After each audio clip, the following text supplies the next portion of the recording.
Yeah. It's that time, people. We've slept, we've ate, we've trained, we've walked.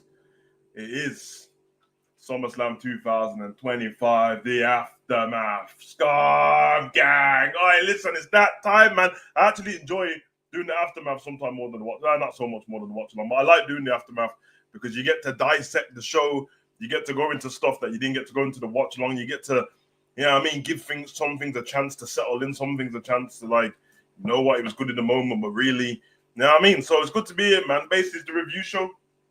It's the aftermath. I see all you wrestling content creators copying the title and that. Stop it. It's been the aftermath for a while. You get me? Stop copying my thumbnails. Stop copying my titles. I don't even need to click into your video to see if you copy me. Just stop copying me, bro.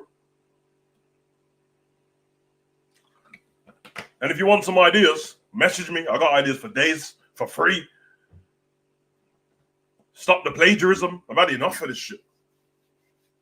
Anywho, how is everybody doing? Demon team. How is everybody doing? Everybody take care of themselves, physically, mentally, all of that. I hope everyone's well. Big up Morris, Anna, and see you in the chat. Should be a good one, man. Obviously, there's a lot of matches to get through. There was 2 nights of SummerSlam. There was some big moments. Well, big talking moments. I feel like this is probably the first pay-per-view where big moments have happened where it's got the wrestling world talking. And I'm not sold, bro. All the other times we have poor pay-per-views or poor shows leading up to the pay-per-view, then a decent pay-per-view, then a big moment, and I'm a part of it, and I want to talk about it, and the reactions and stuff. This time really felt like the energy was up for me, but I think I know why, and I've come to terms with it. And when we speak about this every single week, you followed my journey of having to come to terms with modern wrestling, and I've been hanging on for dear life for a bit of the old school, bit of the magic. It's slipping, man. I was hanging off a cliff. It's slipping. Yeah, I mean, there was 5 fingers on. Now there's 4, bro. It's slipping. Like that. I ain't trying to end up like Mufasa, but there comes a point where the realization kicks in, and I don't even have the WWE Network anymore. That's what was saving me before, because I was watching old school wrestling day in, day out. And now I can't even watch that. So I'm left with this product that they punch us in the face repeatedly throughout the year, and then they give us some flowers on one night, and then we're looking at them like, yeah, thanks for the flowers, but you've been punching me in the face.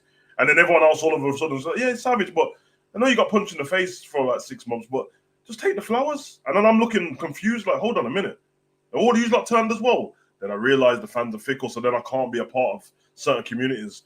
You know what I mean? I'd love to be on Twitter and chop it up with the wrestling fans sometimes.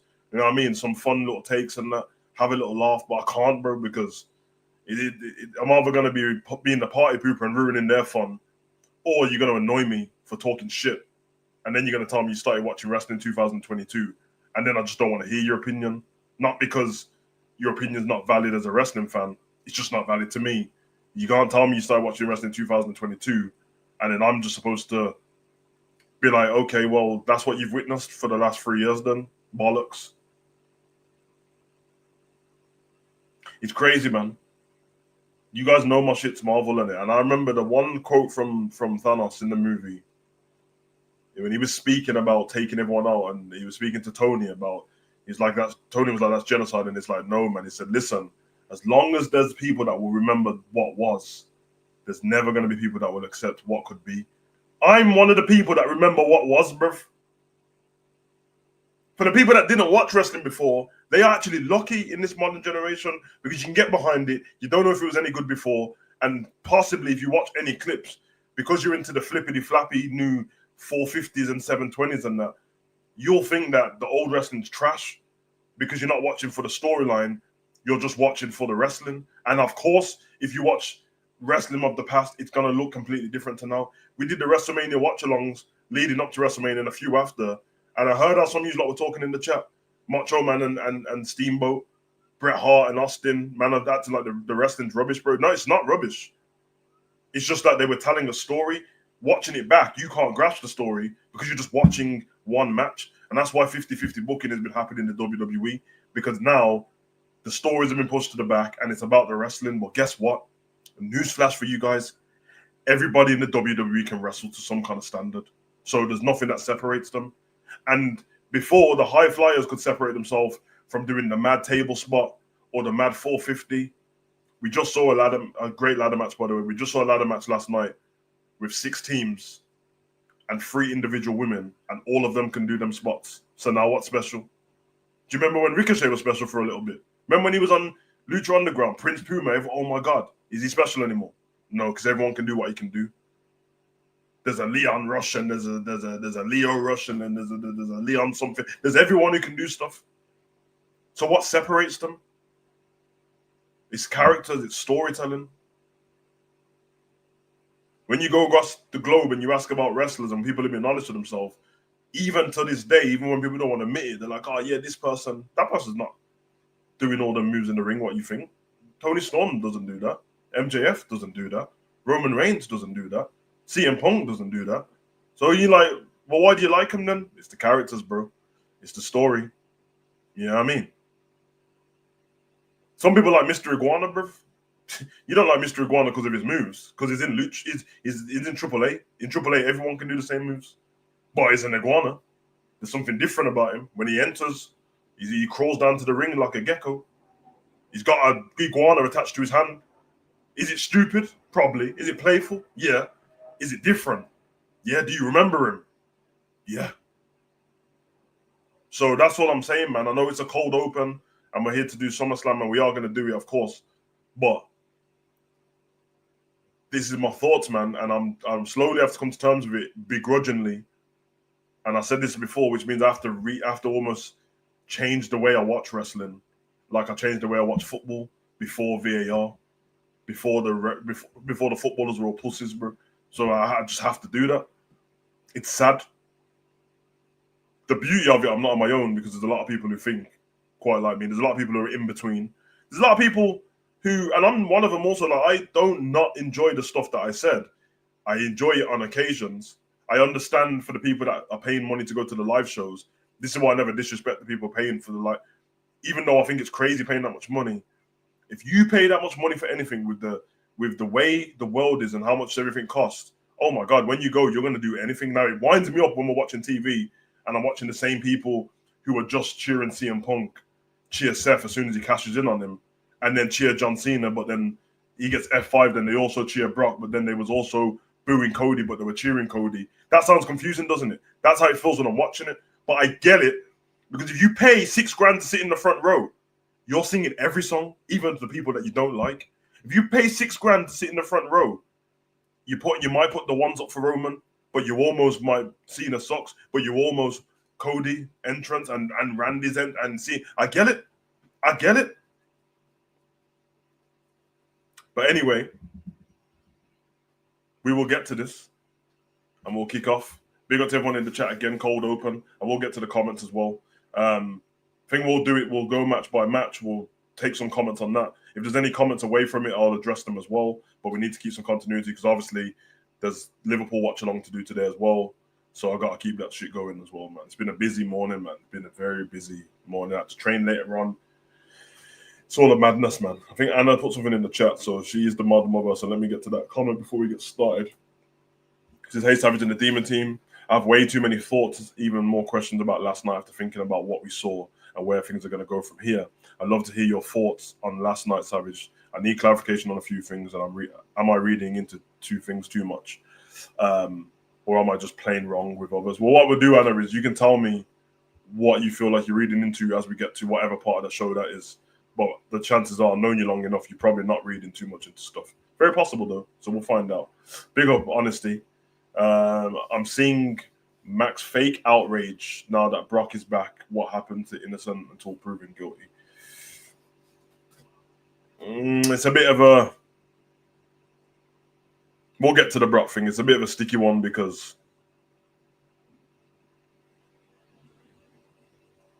it's a bit of a sticky one because Vince McMahon isn't guilty either. Listen, man. Who knows, bro? Who knows, bro?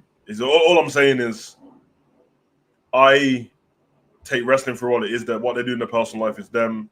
If there's something that's been proven and it can be addressed, let's address it. If there's something that hasn't been proven, but the evidence is overwhelming, then we can make our own minds up. If there's nothing and you just don't have a tooth, you just have a fist in the fight, and you don't know what to do and what to think, you just take it for what their characters are. Because there's two different things there. Either a man's reputation is being destroyed, and he's going to be seen as this kind of man for the rest of his life, and he can never get it back. Or there's a woman who's a victim, and she has to watch the world, millions of people cheer for this one person, acting like he's a martyr when he's done unspeakable things. I see both sides of the story, to be honest, and I wouldn't want to be either. Of course, it's probably worse to be the victim if you're the woman of what's said to have gone on. But if it hasn't gone on, I don't think a man's reputation should be destroyed. You know what I mean? So I don't understand where we're going with that.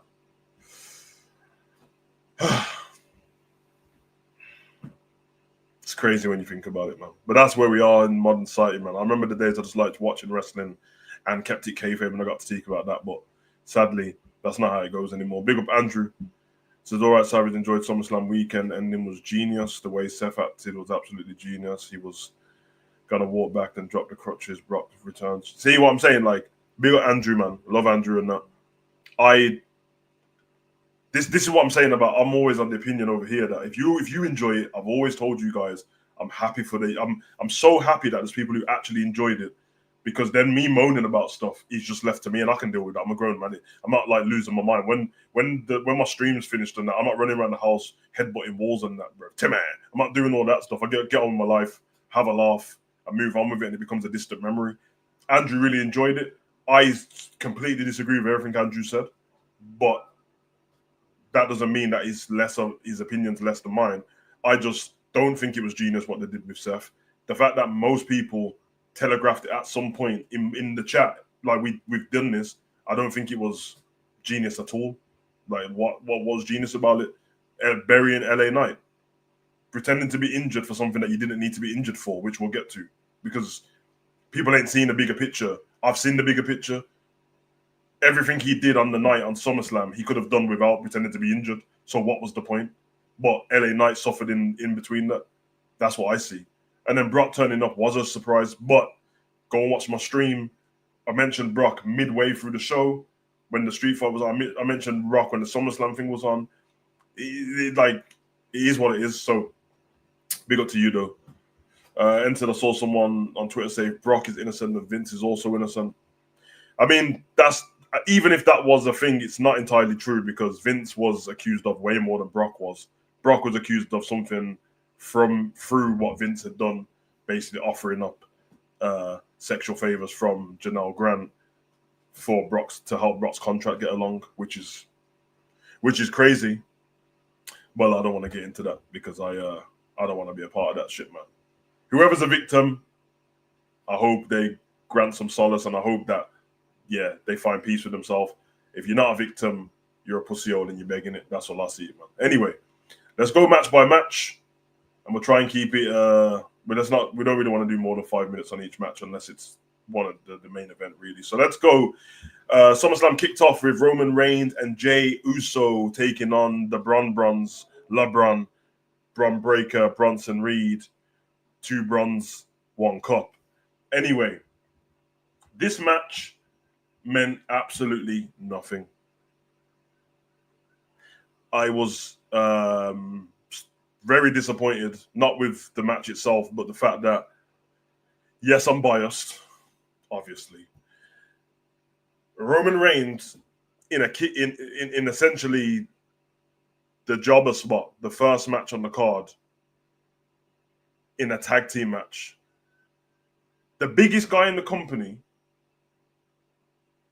the biggest name in the company, in the first match with his cousin, who just 3 weeks ago was the WWE champion, against someone who Paul Heyman monikered the future of the company, and Big Bronson Reed, who's been on the main event of Raw for the last 4 weeks. These lot have been the guys, but they all got put on first. It absolutely meant nothing.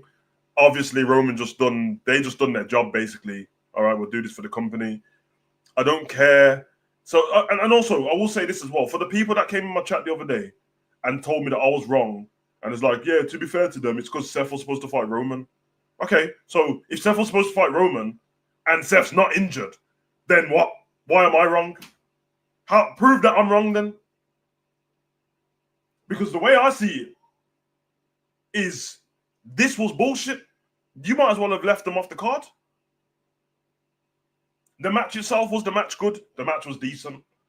It pains me to say that about Roman Reigns match, but it was decent, bro. I didn't like the way they were treated from the beginning of the show. I didn't like the way Roman's pyro was. I didn't like the way the cameraman did their work. I didn't like it. I didn't even like the way that Jay came down to the ring when he was yeeting, and then they went through like this weird entrance where like it slowed down, then picked up again. I told you Bronson Reed was going to come out with Roman's trainers around his neck. I knew, like, yeah, let's not spend too much time on this match. I can't believe a year removed from the bloodline, I'm talking about Roman and Jay, main event Jay being on the, listen, whatever. Diabolical, says Morris, I hear it. Anna says, agree, pointless match. It meant nothing. Titles or storyline, nothing at all. What actually made more sense for LA Knight and Jay Uso to team up? No, it didn't make sense because they already had that match on Raw. So it was like the whole thing's stupid. The whole thing is absolutely stupid. You know what? I'm going to tell you how bad it is. And this is bad booking as well, but it's better than what they did. Finn Balor and JD fight the same people every week. Why didn't that? Why wasn't that? They might as well have put the tag team titles on the line and let Finn and at least they get to be on the SummerSlam card. At least there would have been something there, and the intrigue would have been there for us. Going, oh, Roman Reigns and Jey Uso as a tag team. Can you imagine? Like we end up with Charlotte and Alexa as well. So that's what I'm saying, man. Big up Zayn. Yeah, I do agree. If you want to do this storyline, save it for Monday Night Raw. Yep, I agree. Anyway, we'll move on from there because, again, it was pointless. Yeah, obviously. I was about to say, I forgot about that. Roman and Jay won, innit? yeah. Forgot about the winners of it. Also, we kicked off the show with Cardi B as well. That's another thing to address. They promoted Cardi B. I like Cardi B. They promoted Cardi B like she was going to be weaved in throughout the show, like when The Miz host or when Snoop Dogg host. She didn't host the show. That's not her fault, by the way, but she didn't host the show. She was just making an appearance. In fact, they might as well have made Drewski host the show because we had more Drewski than Cardi B. We just did. You might as well have had Stephanie McMahon host the show. Cardi came down. She wore a nice dress. She came in the ring. And then all of a sudden, clearly nobody gave Cardi a script. She was reading off something. 100% she was reading off something.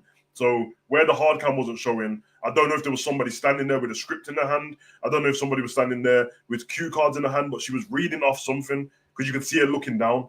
And then she just went off on one. And then she's like, I love me some Randy Orton. I was like, all right, wrap this up now. I love Cardi, but wrap this up now. Because she just ran out of shit to say. So she just started talking about wrestlers that she fancied. I hear it. Big up Suman. Man said Brock Lesnar is the king. I wonder how many people were saying that a week ago when they still thought he was on the case. But big up to you.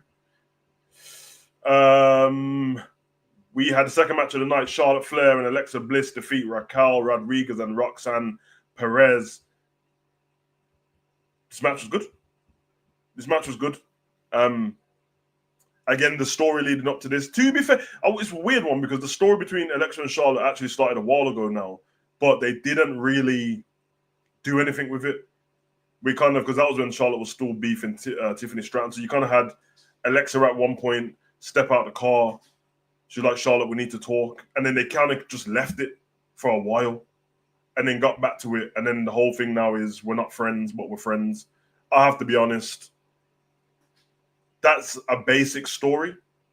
It's all right, though. We've seen it with Daniel Bryan and Kane before, but I feel like the culmination of them two being friends has happened too quick. It happened way too quick. You basically give us 3 weeks of them saying they're not friends, and now the tag team champions. They had a match at Women's Evolution. They lost that match. Now the tag team champions. And I feel like you could have protected them by Roxanne and Raquel cheating to win this match, and then you could have went on to Paris, and then they could have won the match on a rematch, something like that. They could have just came out and said, yo, Adam Pearce, look at the Titantron. We saw this on the camera. She cheated. This happened. The ref didn't see this. And then he's like, okay, we're going to give you a rematch, one more match. They could have done that and then built it a little bit more. But now they've won the tag team match, which I was fine with because I just like them. But I don't think that was the right winners, to be honest. I think it should have been Roxanne Perez and Raquel Rodriguez, especially with what happened to Dom, with him keeping the title, because I assumed that them losing the title meant that Dom was going to lose his title and then Finn Balor and JD were going to lose their title on Monday, and then Judgment Day would have been stripped of their gold. And then when Liv comes back, there's dissension in the Judgment Day because there's no gold. And when she left, there was gold. That's what I thought would have happened, but it didn't. So, yeah, you get it. Bill Zaney said, reckon, I think with the storyline, that with AJ, Liv, there could be. Yeah, there could be. There could be. I just think the AJ and Dominic thing might as well be finished now. Now that Dominic's won, there's not a need. I think AJ's story going forward, he spoke about it's possibly his last SummerSlam. I think what they do with AJ now is they lead him into his final year if he's going to end next year or something like that. And you put that thing in where he can't get across the line, he can't win matches. Then you make him start from the bottom, you send him to TNA to build his way back up, build him to the main roster again. And then, yeah, we go from that AJ Styles. That's what I would say. Big up Dax. If anyone come in later in the show as well, big up Anna and any other mods as well. People who come in later and they start talking about other stuff to do with the show and I ignore it. I'm not ignoring you because we're going order by order. Otherwise, we won't get anything done. So that's the reason. And it's a good match. Still don't understand why the two main event women in the tag team. Yeah, we spoke about that on the previous show. It's crazy. Within the first two matches, we had all superstars that could have main evented SummerSlam. We didn't need that. It isn't good enough. Both need to go down a level. It's agreed Flair and Bliss shouldn't have won, and that's not because of my dislike for Flair, but because of having the valid excuse to lose. Yeah, I agree.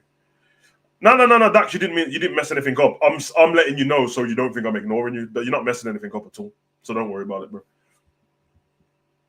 But yeah, they did pick up the victory in this match.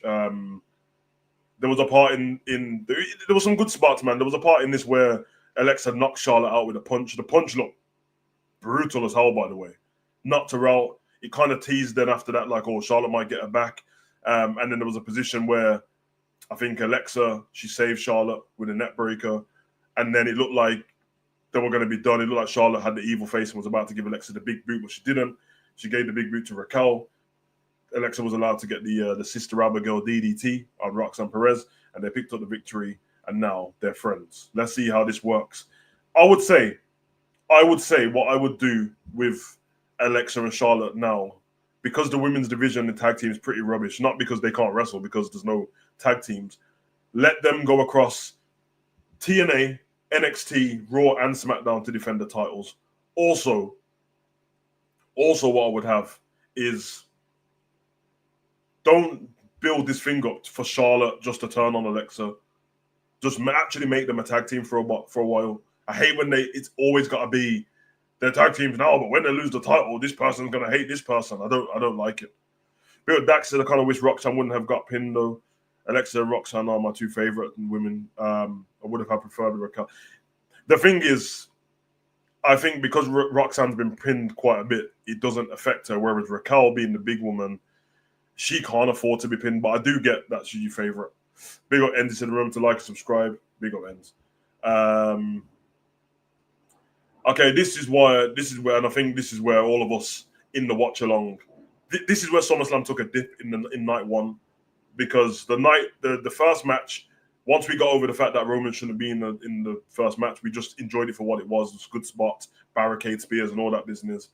Braun Breaker, you know what I mean, doing his stuff in the ring, which I'm starting to like. He's starting to speak on. He's doing that talking in the ring and that bit more cerebral. The second match was good with the tag team. This match was the one what ruined night one early, and also we were already preempting it. All of us went into it saying Karrion Kross has to win this match, and if he doesn't win this match, the only way we accept it is if Sami Zayn cheats to win, uses a weapon, and Karrion finally gets what he. This was terrible. First of all, the match wasn't good itself. I don't know who's to blame for that. The match wasn't good itself. I feel like I should blame Karrion just because Sami doesn't really have bad matches in terms of wrestling, but both of them get the blame. The match wasn't good. It was slow and pedestrian, and it didn't seem slow for a reason. It seemed slow because it was just boring. those little spots in there which I was calling throughout the match, like Scarlett, get the pole out, give it to Sammy, tell him, hit him with it. This was bad, man, and the match ended exactly the way it did at Saudi Arabia. It was just a haluva kick, and he just pinned him. I know people are looking like, yeah, what else?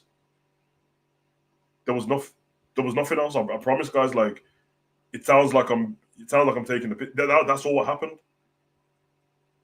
That's all what happened. I'm not making this up. I'm not trying to be funny. I'm not trying to be comedic. That's what happened. It was an average match. What could have happened on Raw, which did happen on Raw, by the way, and Karrion won.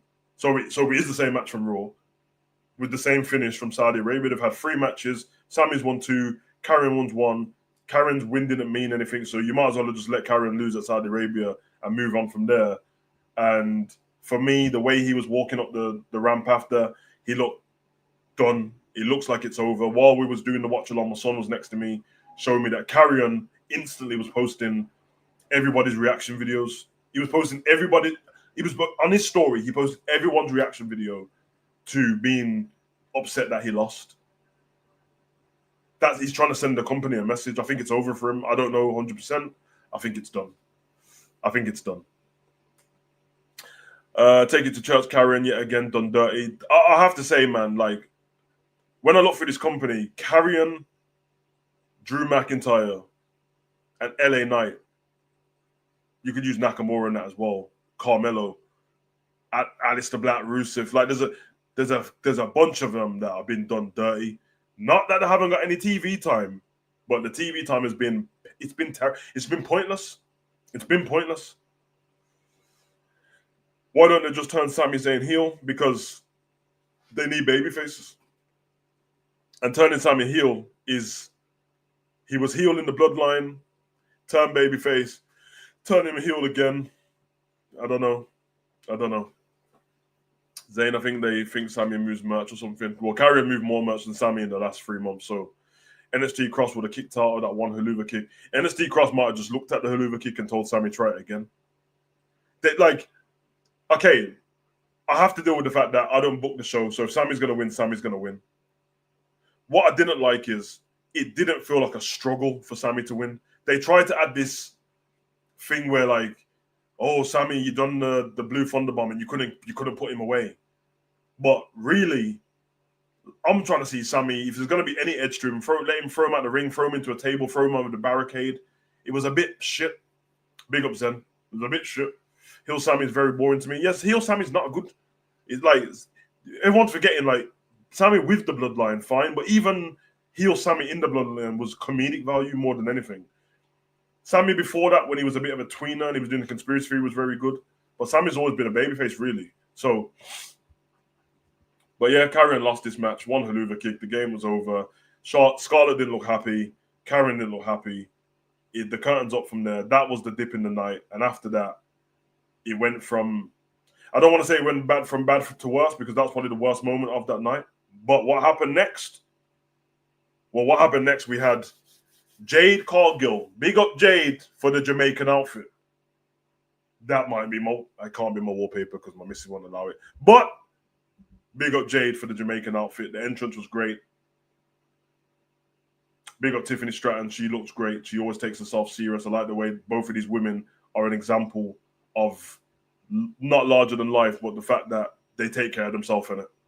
No expenses spared with these two. They didn't book this match, so I ain't gonna get mad at the fact that how it got built. We already know Jade Cargill won the Queen of the Ring. Tiffany's the champion. This is what it is. They could have done a little bit more in between that. They chose not to. Fine. Both women are not the best on the mic at all. Very robotic. Seems like they're being written for. Stop it. Let them be organic.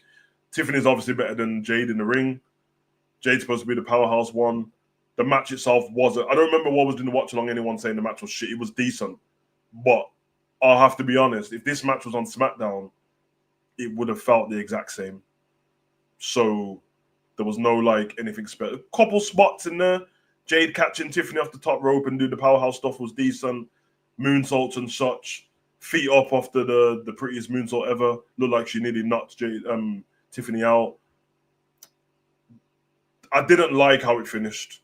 I didn't like how it finished at all. It's not so much the winner, although you would argue that both women couldn't afford to lose. It is actually big on Tiffany's record now. The fact that she's beat Nia, obviously. She's beat Naomi. She's beat Jade. She's beat Charlotte. She beat Trish Stratus. So she has got a roster now. She has got a lineage where it's like, yo, she really is the champ. Like now, we can't look back on Tiffany's title reign, whether it's boring or not. We can't say she didn't wrestle anyone. She's wrestled the best wrestlers, so that's fine. But where does Jade go from here is the question. Who knows? Does she get drafted to Raw? I don't know. It's very interesting. Didn't get enough time, overly produced, didn't take a breath of what. That's the thing I was going to say. This match didn't last long at all. 7 minutes, I think it was, the match. Now, we're going to get to it night 2, and I actually enjoyed Becky versus Lyra. Becky versus Lyra was 30 minutes, bruv. In fact, it was 31 minutes. 31 minutes is madness on any. That has to be the main event. 31 minutes against 7 minutes. If I'm Jade and Tiffany, Lyra and Becky getting 23 minutes more than me is an abomination, bro. All right. That said, it likes Jade and Tiffany, but I don't think it was going to be a barn burner. But it really proved me wrong. I liked the match a lot more than I thought it was. Yeah, the match was all right, man. I actually thought that, obviously, I think the best match Jade had so far was the one against Naomi at WrestleMania. I thought that was really good. In fact, one of the show stealers. And Tiffany's getting better in the ring all the time. They just both got to work on the mic, but I get it. I don't think it can take much more. Bailey on my TVs. Yeah, we'll get to that. Yeah, in comparison, it's crazy, bro. But yeah, she wins.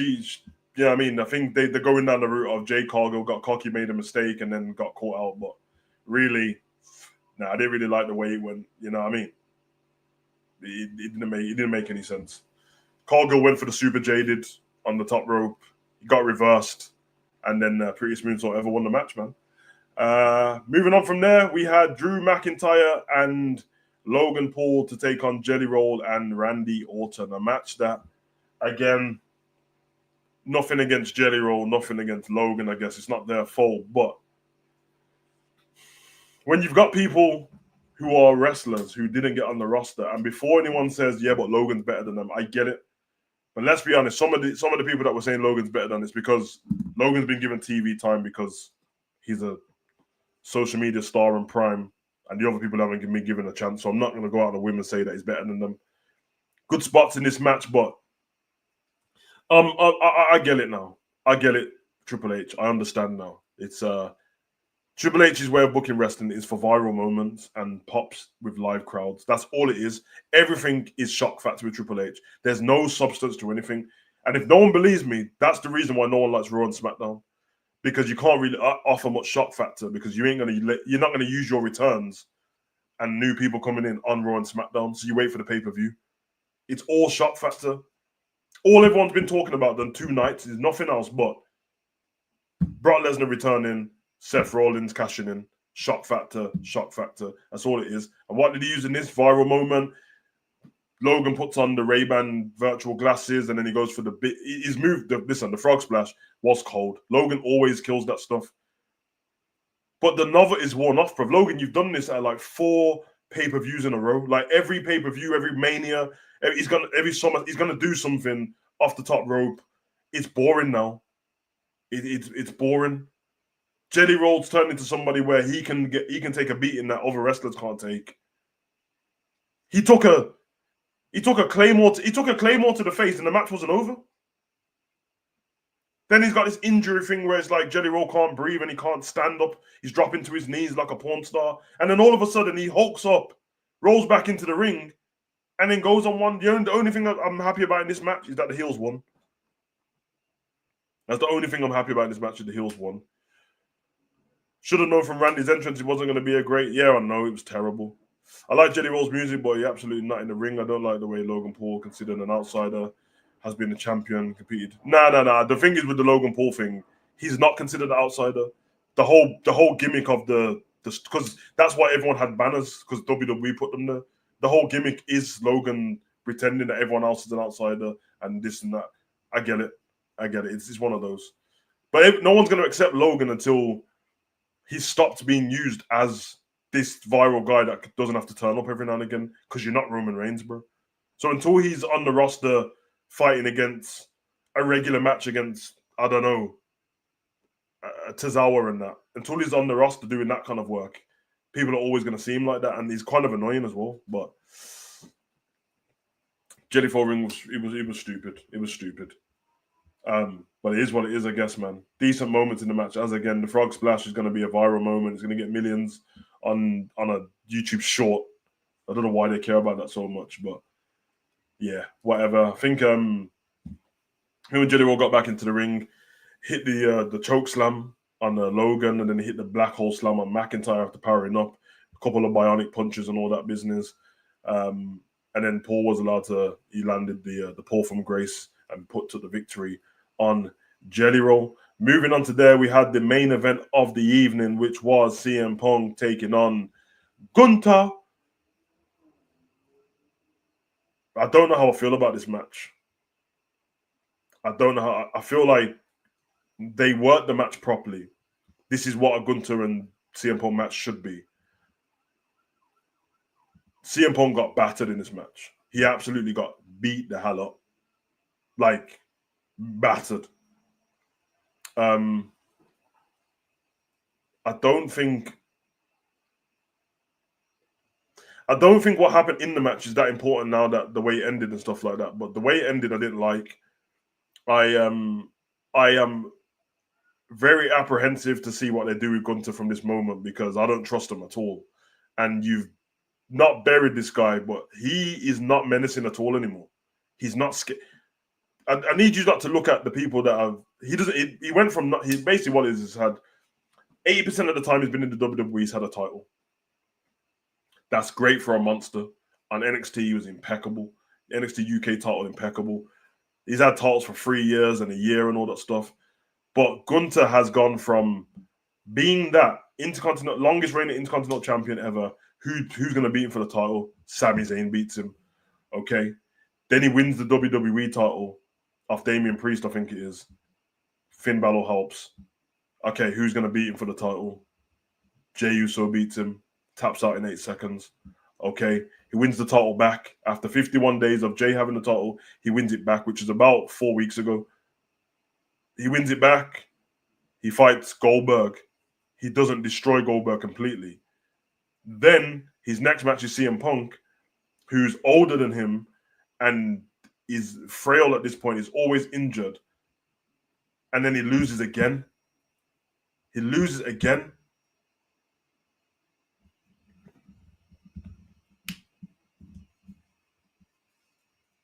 This was arguably a takeaway like Bloodline Roman.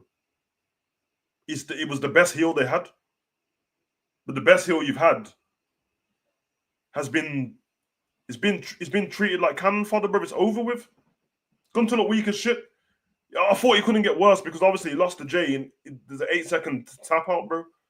In this match, CM Punk puts him in submission. He's in there for ages. Jey Uso puts him in a chokehold. 8 seconds, it's over with. There was some frog splash in this, you know what I mean, where Punk kept kicking out of everything. You know what I mean?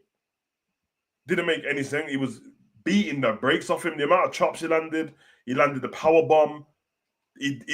I think Gunther at one point he gave CM Punk like the power bomb, then the shotgun drop kick, then he tried to land him with the GTS Punk.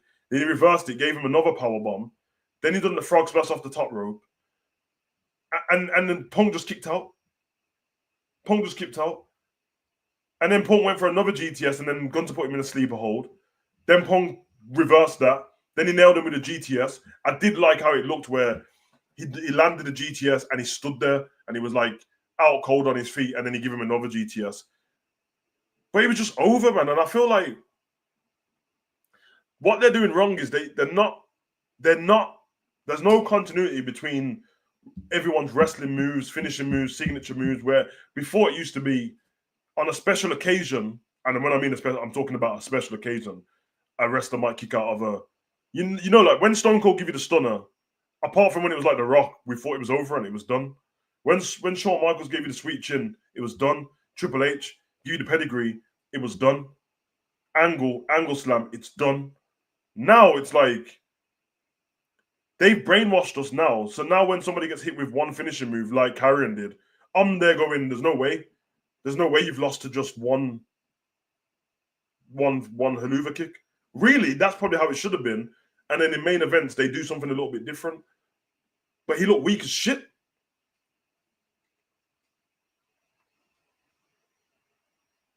It's over, and it's over for Gunter. It's over for Gunter. It's sad, man.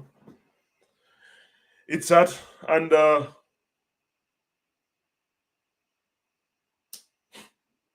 yeah, what I predicted a long time ago happened after this match. CM Punk gets the victory. He's finally the champion. They told him he's on main event, even though it's not main event. It's the main event of night one, but it's not the main event of SummerSlam. And he starts crying, and Seth Rollins' music comes out. We already know what happens. Comes out with the crutches, drops the crutches, comes down to the ring, beats the brakes. I did like the fact that he beat the shit out of him with the briefcase, though. And then he curb stomps, 1, 2, 3. He's the champion again. I just want you to start to go back to before Seth Rollins lost that title. The title reign was shit. The title reign was shit. He was the first one to hold that title after the tournament. The title reign was shit. And now we're back there again with two champions in him and Cody, where with the first title reign was shit and the second one's going to be shit as well. And we just have to take it. Now, what I was speaking about at the beginning of this show, and you know what I mean, just give me your ears a second. I think it was Andrew. I'm not dissing you, Andrew. I'm just using your point. You said it was genius, and now everyone's running around saying it's the ruse of the century. First of all, let's stop pretending like all of you just thought of the ruse of the century. It's what Michael Cole said on commentary, so don't act like you just came up with it off the top of your head. Second of all, Saturday night main event, LA Knight, Seth Rollins. Already that was a stupid match. Wouldn't need to happen. He tweaks his knee and whatever and stuff like that. We watch the match. The first thing all of us are saying, the people that watch wrestling inside out, and why didn't X go up? First of all, it looks weird in the corner because we don't know what's going on. Then Jess looks a bit mad trying to tell LA Knight to move back. Then we're looking as like no one's thrown the X up. So what's going on with his injury? I don't really get it. What's going on? Then we see them talking. And then this is the point where I said this at the time. If this injury is real, no X got thrown up. But not only that, why did the referee let Seth get back up, take the BFT? Fucking. Why did he let him take it and then lose the match? That just wouldn't happen if he was injured. But okay, we digress. If everyone thinks it's a big ruse, whatever. Okay. So you mean to tell me that these are orchestrated, an injury from main event, weeks of Seth not being there, all of this stuff, Paul Heyman on all these podcasts, that some podcasts that people don't watch, some that people do watch, all to let CM Punk win the title, which he didn't know was going to happen because Gunter could have won. And if Gunter would have Seth come out? No, he wouldn't have. So that means that doesn't make sense at all. Because his whole point is to stop CM Punk being champion in the win. But you didn't stop CM Punk being champion. You ended his title race. He won the match. So would you have come out to Gunter? No. Gunter wouldn't have cared about your crutches, by the way, either. And he would have beat the shit out of you if you ran to the ring. You mean to tell me that they needed him to fake an injury just to turn up at the top of a ramp, to run down in CM Punk's vision, in his face so you can see him, with no Bron Breakker and no Bronson Reed helping him to win the title anyway? So the whole thing was stupid. The whole thing was stupid. Like, people, I'm saying, if Seth was done what CM Punk did, like WrestleMania, so say Seth was on commentary, and he lured CM Punk into a false sense of security, then Punk won, he's celebrating, and then he does it, okay. But you didn't know he was going to win. So the whole thing makes no sense. I don't understand why everyone's excited about it. But if you are, I'm happy for you, but it doesn't make any sense at all. But this is what happened. If you get brainwashed enough, if they lower your standards enough of what is good, then when something decent comes along, everyone starts acting like it's the greatest thing. Just like I told you guys, the Raw after WrestleMania. No, the Raw after Elimination Chamber. When everyone was saying that John Cena's heel turn was the greatest of all time. It's better than Hogan at Bash at the Beach. It's better than this person, than that person's. Well, that ended in the most regular way you've ever seen. I've never seen somebody turn babyface by actually just going out there and saying, I apologize, I'm sorry. To the point that he confused me.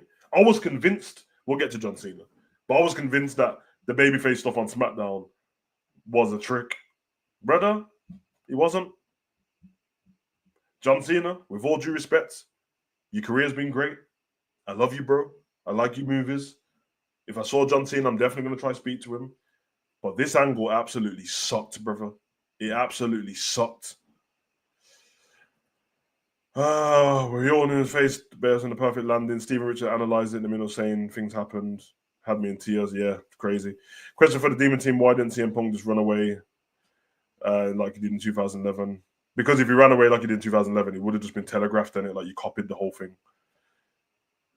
The whole thing's stupid. But that was night one. Night one was terrible. I don't know. I don't care. It's my opinion. So if you got yours, fine. I don't give a damn what anyone tells me. Night one stunk, bro. Was the good stuff? Yes. That ending did not save it, bro. At all. It didn't save it at all. And I bet you the people, again, who were cheering at CM Punk won, when Seth Rollins got to the top, you was all screaming for Seth to win. Make it make sense. That's how much the characters don't care. Nobody cares about the characters anymore.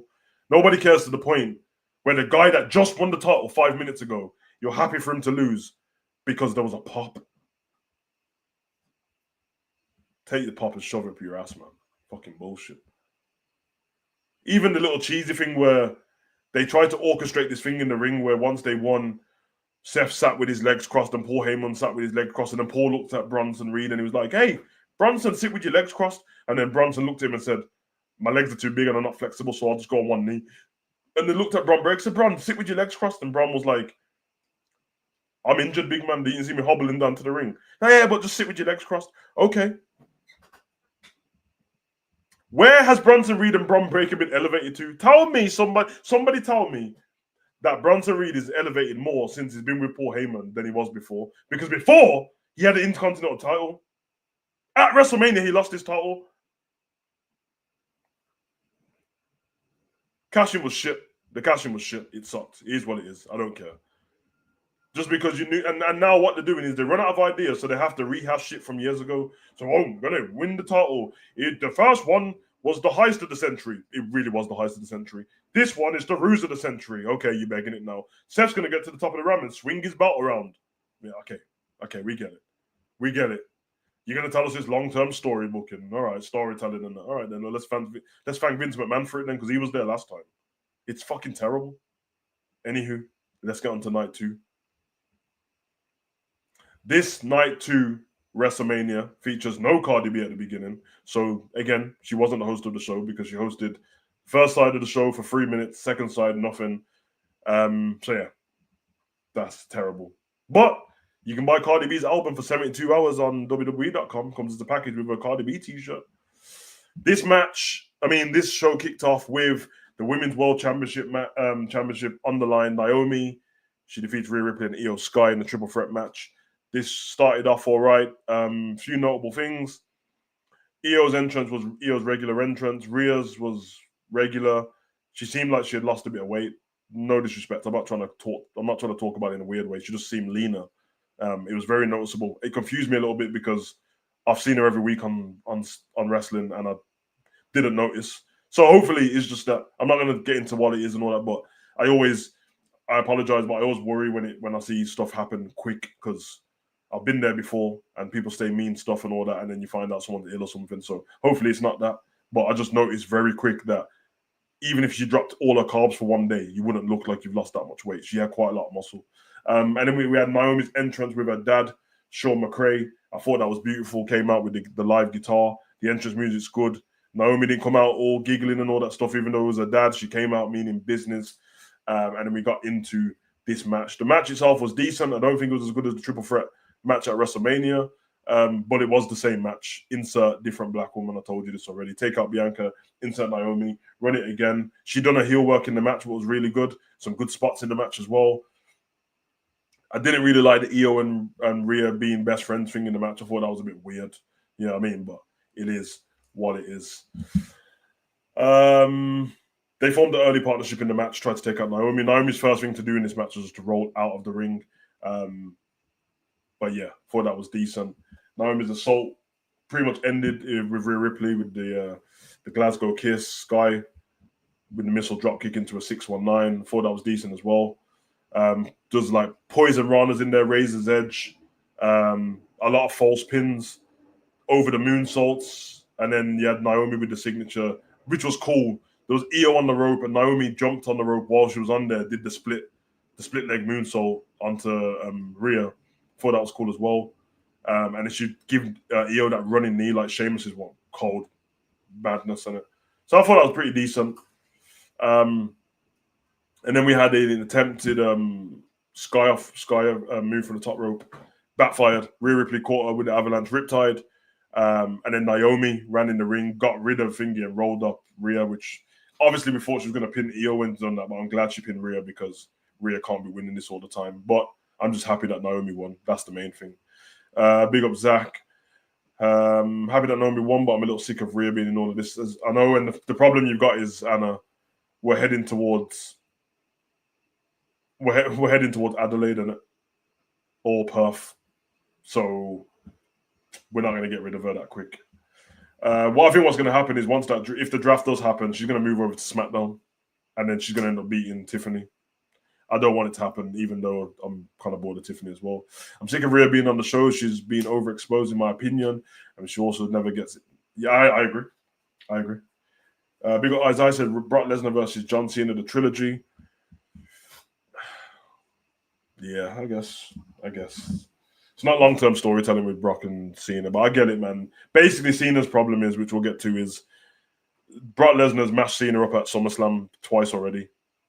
Am I correct? When he returned from the UFC in 2012, was it? I think he came back, and the first thing he did at SummerSlam was beat the brakes off John Cena. And then we had him beat the brakes off John Cena as well with Suplex City, and now he's turned up again at SummerSlam. So, okay, we get it. Naomi puts on the victory. That was fine. The next match on the card, this was a good match. The tag team 6-pack TLC ladder match with the Wyatt Six picking up the victory. This match, again, the first thing I dropped the disclaimer before the match started. There's no point thinking of a storyline once this. We already knew the story's been terrible on SmackDown. It's just been a bunch of tag team arguing backstage week in, week out, Aldous shouting, and then making a tag team match. We get it.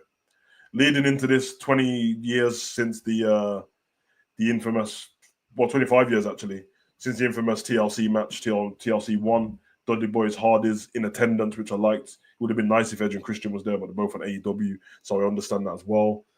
Some good spots where we had Montez and Dawkins, get the tables. That was pretty dope. And there's a lot to go through in this match. The build was trash, but the match was epic.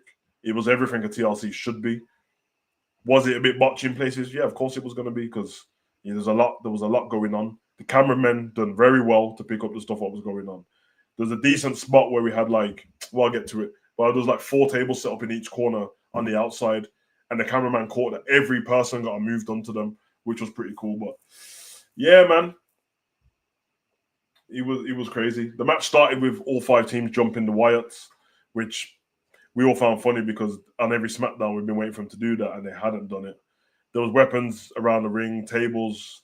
There was flying leg drops from Montez through a table on Loomis. Then we had Ray Phoenix hit the frog splash onto Nathan Frazier. We had Axiom and Dawkins with the Unreal Spanish Fly for 2 tables. Tommaso Ciampa narrowly gets out of the way. That's when he steps off. This was the one. So you have to rate me for this, innit? While the match was on, what did I say? What did I say while the match was on? We need to get Candice LeRae out of here, B-Fab and Nikki, and they all came out. So great minds and all that, man. I knew that needed to happen. It needed to happen. And they done well in the match as well, added to what was going on. But Candice LeRae rushes to the ring. to help out. B-Fab comes down to stop her, and then Demented Nikki Cross comes out as well. Then LeRae scales the ladder and attempts to reach the titles for a long time. I think it's Montez. He drops a kick on Ciampa into the ladder. I don't like that. But then he kicks Montez. He knocks the ladder. Johnny got like to this day. Johnny Gargano tried to kill his missus. I'm 100% sure of this. I'm 100% sure that because he didn't try and hold the ladder from his missus dying. He just let her, and she toppled over from the biggest ladder to the outside of the ring and split another ladder in half. It didn't break. It split in half completely. Candice LeRae, MVP, just for that reason. Your husband tried to kill you. You need to go and speak to the authorities. I don't know if you got prenupped. He needs to get divorced. That's crazy business. That's crazy business. Honestly. Madness. I think, honestly, thinking Marshall said as well about Montez. Yeah, Montez is ridiculous, bro. He really is ridiculous. But I have to say, one thing that we need to shout out, he always gets looked over. Dawkins, bro. We can't, I know everyone's favorite is Montez, bro. But Dawkins I don't understand he gets disrespected so much. He's cold, bro. He proper reminds me of D'Lo Brown. Like, proper reminds me of D'Lo Brown, man. Just under you, like, come on, man. That's cold, bro. Dawkins is cold, bro.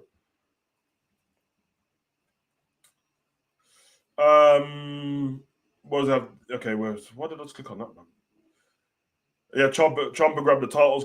This was cold. So Ciampa tries to grab the titles, and then I think somebody removes the ladder, and Ciampa turns himself upside down like a bat. And if people don't know, if you don't train, do calisthenics and that, you don't know how impressive that is. He's so high in the air that in regular life, you do that on a pull-up bar and you want to get down, you can just let yourself go. If he drops, he's fucked. And he holds himself there, pure strength, nothing but ratings. I thought that was cold. Then you have Nathan Frazier he goes onto the ladder and he dives at Ciampa, like to knock him off, hanging off the ropes, and he pulls himself up. Frazier misses, and I'm thinking Frazier's gonna die. He lands on his feet, rolls over, and gets straight back up. I don't know how he did it, bro. I don't know how he did it. Then Gargano sends the ladder soaring. And I think there's 4 people end up going through the table. Uncle Howdy gets into the ring. Andrade gives him a sunset powerbomb through a ladder. He bounces off that. Then all the bodies are down. Then Gacy scales the ladder, and him and Loomis pick up the titles. I know there's more little spots within that, but obviously I can't get into all of that. All I'm saying is the match was great. It's a spectacle. That's what you give the live crowd, and that's what you give the people at home. So I hear it, man.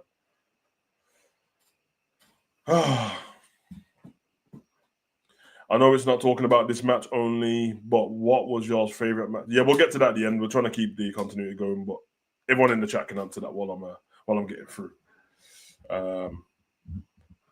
Move on from there. We have the Women's Intercontinental Championship match: Becky Lynch versus Lyra Valkyria. No disqualifications, no count out. A last chance match. If Lyra loses this match, she cannot fight for the Intercontinental Championship again while Becky holds it, which is not that much of an impressive gimmick for a match.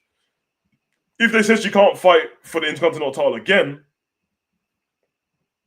but while Becky's got it, all right, that's fine. We're bored of seniors anyway. Becky spawned her new theme song in this match with the new Titantron. Everyone to their own, but that song sucked, bro. But I did say I'll listen to it today, fresh, and see if it's any good, which I need to do. But it was trash. This match had loads of stuff in it. Obviously, this was pretty much how John Cena and Cody street fight was.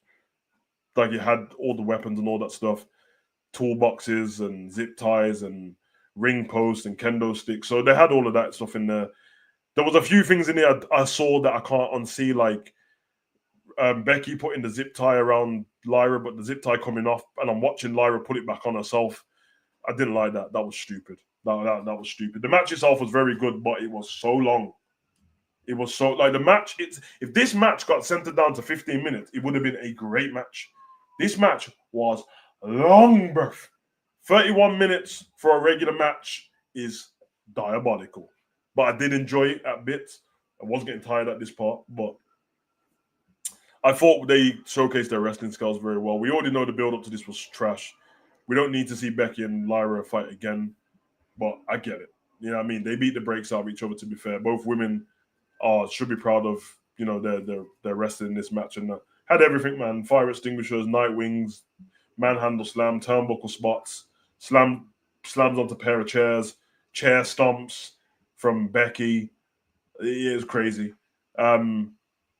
We got to the part where there's a crowbar that Lyra brought out in this match. And I thought you liked this match, Anna. I swear you said you liked this while I was watching it. Maybe that's how tired I was. I thought that it was. But yeah, I just thought this match is their best match they've had, but it was way too long. The crowbar got introduced by Lyra in this match, and there was a good spot where Becky grabs the kendo stick and Lyra pulls out the longest crowbar you've ever seen. And yeah, you don't bring a kendo stick to a crowbar fight. Then we have Becky about to murder Lyra with, "Oh, you watched it back this morning." Yeah, about to say, because Anna, you was the one. I swear you was the one defending that match the most in the watch along. But I hear it still. I hear it, fresh eyes and that. But yeah, it was very reminiscent of Bray Wyatt versus Seth when he was about to hit him with the hammer, the big hammer. That's what I thought was going to happen. But I said it like Bayley's obviously going to come out. She did, sporting the BE outfit, the all red. BBL Bayley was back in full effect, I will say. But nobody cares. No, honestly, like nobody cares about Bayley, Becky, and Lyra together. Like we don't care. Bayley's character's stale now. I'm not afraid to say I'm not dissing Bayley as a person, but her character is dead on arrival, bro. It's over with. What was that after that? There's a melee between Lynch and Bayley. Lyra, he leaped off the top rope using the leg drop, smashed Becky through the table at ringside. Then Lyra went for the ring. She'd accidentally pushed Bayley. Oh yeah, that's what it was. So Bayley had the chain wrapped around her hand. And she pushed her and then she ended up hitting the wrong person. Then Lynch dropped the manhandle slam, and then boom, she picks up the victory, and Lyra cannot fight for the Intercontinental title while Becky has it again. I would have done the same if it was the other PLE, but I didn't need to watch this one, especially night one. I agree. Yep, last night was the moment without bringing the context of the story I was into. Well, bad call from me. I understand, and I understand. It happens, and it happens. I was like that about WrestleMania, to be honest. When I was watching WrestleMania, I didn't think it was as bad as everyone's saying. I just thought it wasn't very good. But when I saw it after, I was like, never need to watch that WrestleMania again. We move on from there to a match that was anticipated, but I have to be honest, I have to take my Samoan bias out of this match straight away. Jacob Fatu versus Solo Sikoa. He wasn't poor, but it was kind of just like if this match happened on SmackDown, same cage match, yeah, I would have just took that. This wasn't it. And don't even get me started on the ending of this match because it really pissed me off. So that's Solo Sikoa versus Jacob Fatu, United States title on the line. MFTs played a pivotal part in this match. Obviously, Solo won the match in that. The match started with Fatu fired up, taking onus in the match straight away, striking skills, sending Solo into each side of the cage and all that business. Obviously, Solo came out on his own, but we knew the MFTs would get involved at some point. Simone Werewolf, yeah, Moonsault, and then the Tonga Loa, JC, corn on the cob, Tala Tonga. They hit the scene. Then Jimmy Uso arrives with a bandana, starts taking everyone out with a super kick. After locking the cage, Fatu gets spiked. And then then Solo tries to climb the cage at that point. Then it doesn't work in that because once Fatu tries to climb the cage, Tala Tonga on the outside climbs, pulls out handcuffs Jacob Fatu to the cage. This is where I lost my shit, bro. He handcuffs him to the cage. Jacob Fatu broke these handcuffs like they didn't exist, brother. He broke these handcuffs like they were from Argos, bro. He broke these handcuffs like these are Ann Summers handcuffs, bro. These are Ann Summers handcuffs. He must have got the wrong handcuffs, bro. This must have been the sexy time handcuffs because he just pulled it off. He just pulled the handcuffs off like nothing happened. It didn't make any sense. Jimmy just out here being a sideman. Like, basically, since Jimmy lost the titles with his brother to Sami Zayn and Kevin Owens, which was 2 years ago now, from 2023 onwards, Jimmy has been a sideman. He's been coleslaw. He's been corn on the cob. He's been garlic bread. He's been mashed potatoes. He's been sweet potato fries, bro. He's been a sideman since then, bro. And it doesn't make sense. Jay's flailing around. Anna just said the same thing now. And Jimmy's flailing around now. I think we know what to do. Let's reform the Usos. I'm sorry, but let's just do it. It doesn't mean that you've took a step backwards, because for me, while I was growing up, the Hardy Boys were just as good as Austin and all that in their own right in the tag team division. So let's make the tag team division great again. And if we're going to do that, let the New Day start having good rest. You know what I mean? The New Day's there, Usos are there. Let's get it back going, man. They can't keep doing this, bro. There's only so long you can fight your family for, bro. It stinks, man. Fatu breaks through from the handcuffs. But then drags Solo Sikoa back as he goes to crawl out. I did like that. That was funny. Solo went to crawl out the ring, grabs him back, but then Talatonga kicks the door into Jacob's head, and then Solo just topples out of the cage, and that's it. It's done. Like, he literally just copples out of the cage. Bill Morris, he said, how do I know about Ansel? Bruv, you think my missus ain't used the handcuffs on me, bro? Brother, freaky savage, blood. You only know, blood. You know what I'm saying? Make my toes curl and that, bro, because I can't move. What do you want me to say, blood? You already know I won't lie. I'll tell the truth, bro. Long live the handcuffs. You know, like that.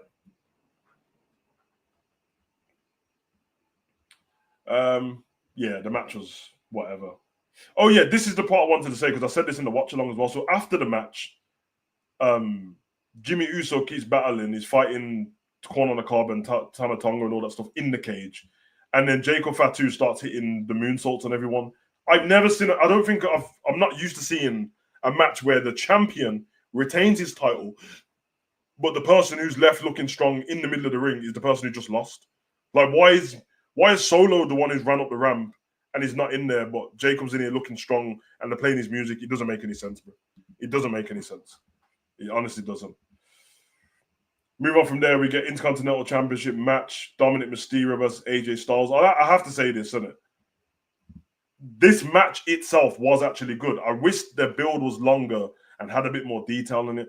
I love the fact that AJ Styles, his entrance, he came out in a lowrider, dressed as Eddie Guerrero with the, what would it say? Latino style on his chest in the style of Eddie Guerrero's t-shirt. He came out with with a Dominic Mysterio for the 2005 Dominic in the lowrider. I thought that was pretty cool as well. Most people didn't clock on. I did. I told everyone straight away. He's got a Dom in the car with the blonde hair and stuff like that. I thought that was dope. The match itself was very good, but I don't think everyone cared about it going into it. So we already had a stale taste in our mouth going for this match. But the match was good. Dominic's actually really good in the ring. But first, I don't know what it is, bro. Like, and obviously, this is just my preference. I can't do anything about it. Because he looks so flimsy, even though he's good in the ring, I can't take it serious, bro, against people like AJ, like these bigger guys. But he's really good. Pulled off shades of Eddie Guerrero in this match as well. There was a great spot where the ref's distracted, trying to tie the ring post back on, and then Dominic hits the floor with the chair and throws it at AJ. AJ catches it. Dominic throws himself to the floor, trying to do the Eddie Guerrero. Then AJ puts it around his own neck, drops himself to the floor, starts spasming like he got hit. Referee looks confused. Then you had Dom lie cheating and still he does the old unzip of the boot, shades of Eddie Guerrero versus Kurt Angle. And then when AJ goes for the calf crusher again, the boot comes off. He gets confused. The ref turns around, bow, hits him with the boot, rolls him up for the victory. And yeah, we get the win from Dominic Mysterio, which I didn't expect him to win, but I'm happy he did. Eddie callback was great. Decent match, storyline-wise. What now? Who knows? Who knows? Back to Penta, I guess. Speaking of Penta, ain't that a shame, man? Penta not at SummerSlam is crazy, yeah. It's crazy. It's crazy. Morris handcuffs, great fun time. Hey, man, listen, bruv. You have to just embrace the handcuffs sometimes, bro. I don't want man what to do, bro. What I want me to do, man. I get them handcuffs on, bro. Okay, we did speed this up and that only because I do have a watch along in 35 minutes. Yeah, 35 minutes. So, oh shit, what a load of noise. We move on there to the main event, and let me just get this out. So, there's a first. Let me just get the negatives out. There's some negatives about the match. The fact that there was so many false finishes.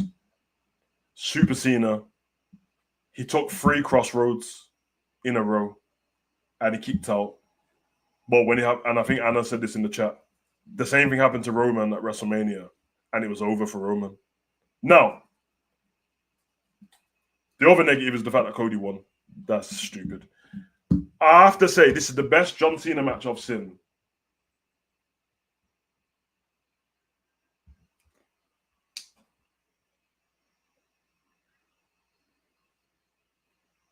This is the best John Cena match I've seen since John Cena versus AJ Styles. I was going to say John Cena, Brock Lesnar, and Seth, but I think the AJ Styles one was after. So this is the best match I've seen since John Cena versus AJ Styles, which is a long time ago. John Cena was great in this match, especially from the start of it. I have to say as well, he beat the shit out of Cody for this match, but this wasn't like 50-50 throughout the match. He beat the shit out of him, and then Cody just getting finishes on him. But the Super Cena stuff was getting ridiculous. But I guess the whole point was to tease the fact that Cody can't beat him, and will Cody turn and go to the dark side because everyone's been talking about it. There's a part where Cody started unscrewing the rope on the ring, and then I don't understand why that was such a big deal though. He unscrewed the thing, but I'm like, it's no disqualification anyway, so you could kind of just use anything. Like that's not the strongest weapon you can use. There's a whole toolbox under the ring, but yeah, I thought that was decent in the match. A few notes I got written down here. Oh yeah, so he went over to Tyrese Halliburton and took his crutches off him. John Cena hit Cody with it. There's a attack with the steel stairs where he threw it at Cody Rhodes as well. Then he threw the chair at him. Obviously, there was a reversal, hit this 5-knuckle shuffle as well. Trading big bird, bionic elbow, attitude adjustment. Yeah, we get all of that. Pile driver by Cody, which was diabolical at the time. And then, yeah, there was a huge AA through the announce table. There was a flying leg drop from John Cena. There was an avalanche AA off the top rope. I think he tried it twice. Yeah, then they started going through the crowd. There was a cold. The coldest part was when they went under the stage and John Cena rose from the little elevator thing, the elevator shaft where Cody comes out from with the smoke. Well, I watched that back this morning and it looks sick. So that is a great move there. Then Cena takes Cody all the way back to the ring on his shoulders, showed great strength there, sent him for a table again.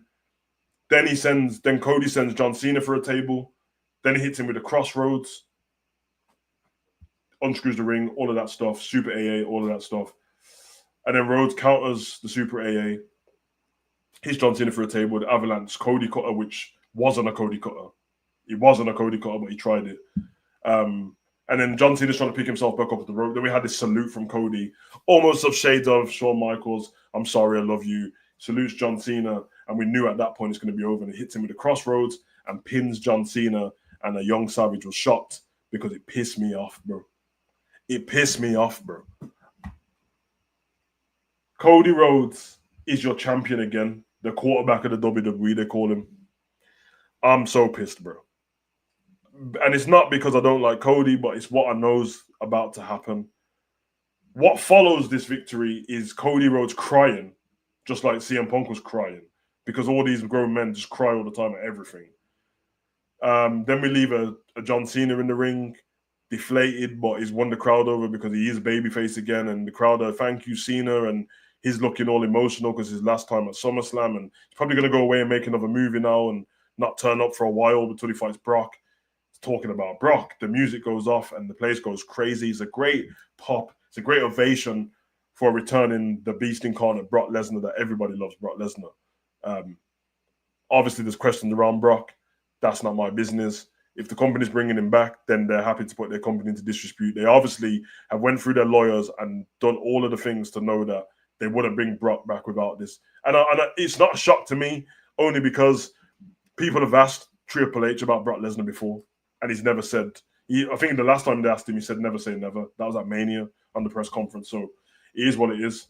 But Brock comes back, Cowboy Brock. He actually looks pretty cool, to be honest. You know what I mean? I do like that. And then gets down to the ring, circles the ring. It's SummerSlam again. So as you know, Cena and Lesnar at SummerSlam, it's never a good thing.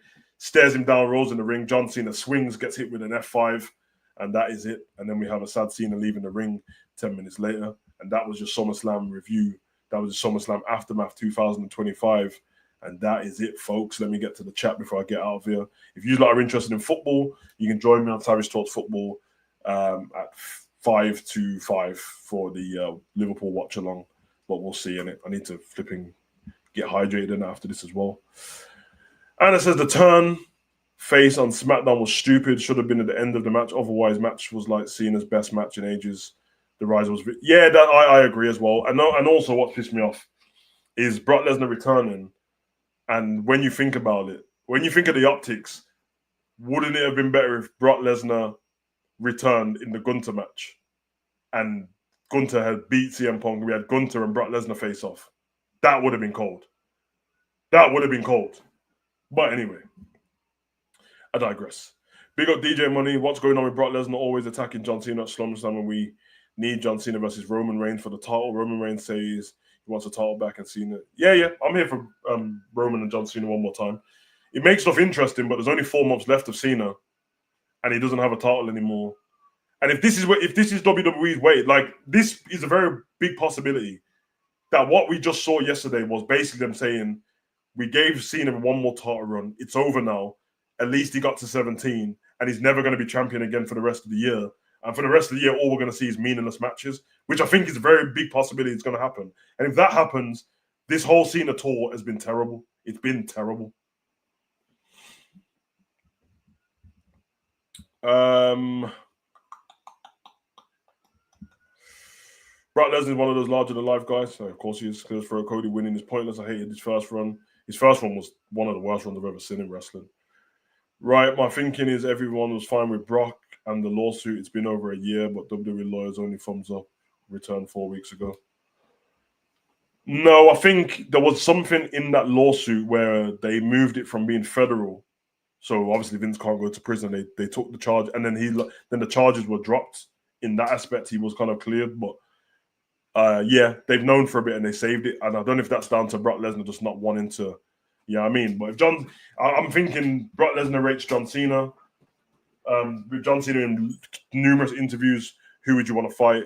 He's always said Brock Lesnar. So I think they probably paid him big money as well. And let's be honest, Brock Lesnar not doing anything without big money. And Brock Lesnar only ever comes back for title matches or a big star. He doesn't do anything else. So it's kind of mad. SummerSlam Night 1 was better. Not a chance. Apparently, question: do you see Brock Lesnar going after Seth Rollins and Paul reunite with him? Oh no, man! I don't even put that out there, bro. Don't even put Brock Lesnar and Paul Heyman out there, bro. That ship has sailed, bro. I don't want to see Paul Heyman with. I don't even want to see Paul Heyman with Seth, but I definitely don't want to see him with Roman or Brock again. Just allow it, man. Just allow it. Seems like it's Cena's wish list. It is Cena's wish list. We know this anyway. Cena said this after the Royal Rumble. He spoke in that press conference when he spoke about his list. So I'm not.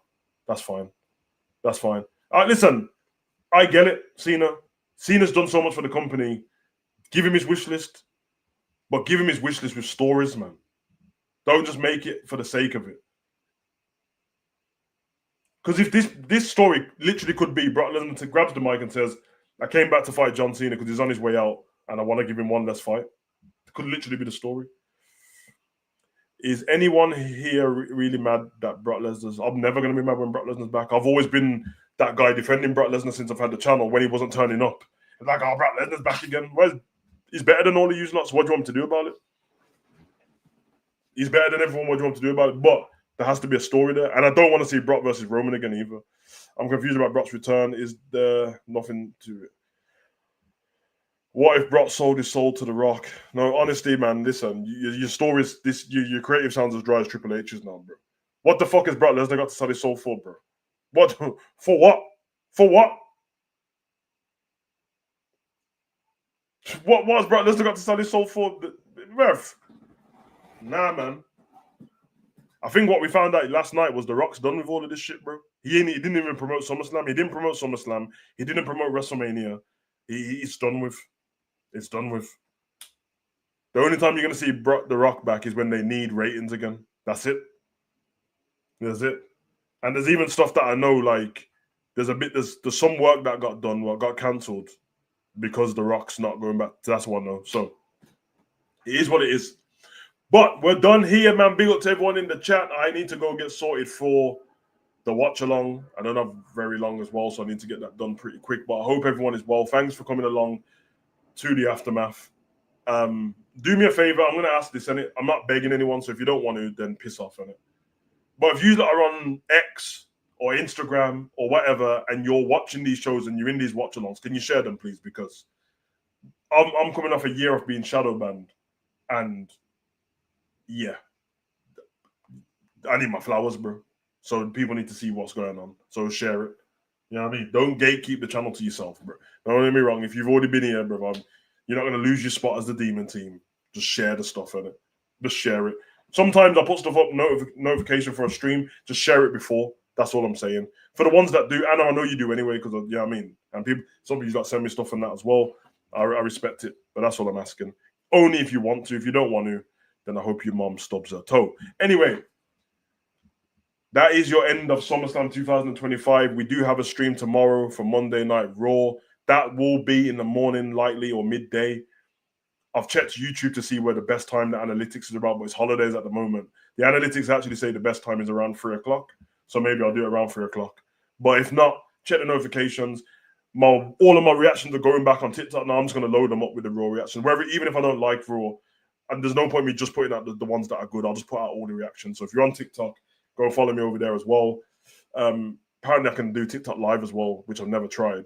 So I might try that at some point. But I respect all of you lot. Go and enjoy the rest of your day. And we'll be back, man. And then again, as I just told you, if you're into football, Ends is live right now on Endsman TV Football for the preview to the Liverpool game. I will be live for the watch-along, 1 or 2 watch-alongs possibly. And then after that, there'll be a call-in show where you can call in as well. You know what I mean? But love for the love. I've been your boy, Good Savage.